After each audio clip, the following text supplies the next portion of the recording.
आज हम आपको हमारे नबी और आपके एक दुश्मन का ऐसा वाकया बताने वाले हैं जिसे सुनने के बाद आप भी अपनी आंखों से आंसू नहीं रोक पाएंगे। इसीलिए इस वीडियो को आखिर तक जरूर देखें और इसे जरा भी मिस न करें। सन 619 ईस्वी में हमारे नबी हजरत मोहम्मद सल्लल्लाहु ताला अलैहि वसल्लम ताइफ शहर गए इस्लाम की दावत देने, जहाँ एक नामी कबीला था और उसका नाम सकीफ था। आपने वहाँ के लोगों और वहाँ के सरदारों को इस्लाम के बारे में बताया और उन लोगों को इस्लाम की दावत दी, लेकिन वहाँ के लोगों ने इस्लाम कबूल करने की बजाय आपका मजाक उड़ाया और आप पर पत्थरों से हमला कर दिया। आप जब भी कदम उठाते तो वो आपके कदमों पर पत्थर बरसाते। इतने पत्थर लगने के बाद आपके दोनों पैर खून से लहूलुहान हो गए और आपके दोनों जूते खून से भर गए। जब हर तरफ से आपको पत्थर मारे गए तो तकलीफ की शिद्दत से आप बैठ गए। इस सफर में आपके साथ ज़ैद बिन हारिसा रजी अल्लाह ताला अन्हु भी मौजूद थे। जब लोग आप पर पत्थर बरसा रहे थे तब ज़ैद बिन हारिसा आपको पत्थरों से बचाने के लिए खुद को उन पत्थरों के आगे कर रहे थे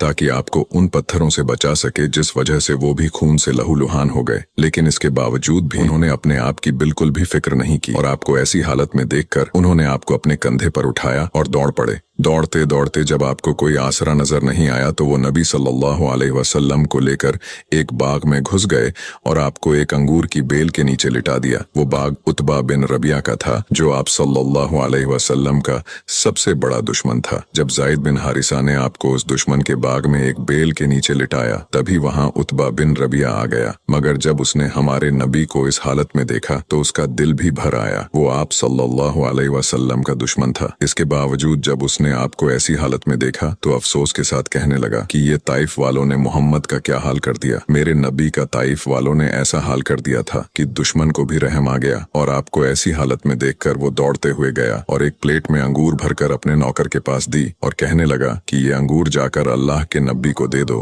और कहना कि तुम्हें रिश्तेदारी की कसम मेरे इस अंगूर को वापस न करना खा लेना। जिनकी ऐसी हालत देखकर दुश्मन को भी तरस आ गया। जरा सोचो उस हस्ती के साथ कितना जुल्म हुआ होगा। वो गुलाम जिसका नाम अद्दास था वो आपकी खिदमत में अंगूर लेकर आया तो आपने एक अंगूर उठाया और बिस्मिल्लाह पढ़कर खा लिया। आपके मुंह से बिस्मिल्लाह सुनकर वो गुलाम कहने लगा कि ये लफ्ज तो यहाँ के लोग नहीं बोलते। तो आपने उससे पूछा कि तू कहाँ का है? तो वो गुलाम कहने लगा कि मैं नीनवे का रहने वाला हूँ। ये सुनकर आपने कहा कि अच्छा, तुम मेरे भाई यूनुस अलैहिस्सलाम के शहर से हो। यूनुस अलैहिस्सलाम का नाम सुनकर वो गुलाम कहने लगा कि आपको यूनुस अलैहिस्सलाम के बारे में कैसे पता? तो आपने फरमाया कि यूनुस भी अल्लाह के नबी थे और मैं भी अल्लाह का नबी हूँ। ये सुनते ही वो गुलाम आपके कदमों में गिर गया और आपके कदमों को चूम कर मुसलमान हो गया। जब उस गुलाम ने इस्लाम कबूल किया तो उसी वक्त आप अपना सारा दर्द भूल गए। उसके बाद आपने अल्लाह की बारगाह में ऐसी दुआ की कि सातों आसमान लरज गए और अर्श कांप उठा। तभी फौरन हजरत जिब्राइल अलैहिस्सलाम आपकी खिदमत में हाजिर हुए और कहने लगे कि ऐ अल्लाह के महबूब, हुक्म फरमाए, मैं अभी 2 पहाड़ उठाकर ताइफ शहर पर पटक दूंगा। इसमें अल्लाह की मर्जी भी शामिल है, बस आप हाँ कर दीजिए। लेकिन मेरे नबी जो पूरी दुनिया के लिए रहमत बनाकर भेजे गए थे, जो पूरी कायनात के लिए रहमत बनाकर भेजे गए थे, उन्होंने फरमाया कि ऐ जिब्राइल, नहीं, ये लोग न सही, इनकी नस्ल में ही कोई ईमान ले आए। ऐ जिब्राइल, मैं अजाब दिलाने नहीं आया, मैं तो रहमत बनकर आया हूँ। सुबहान अल्लाह।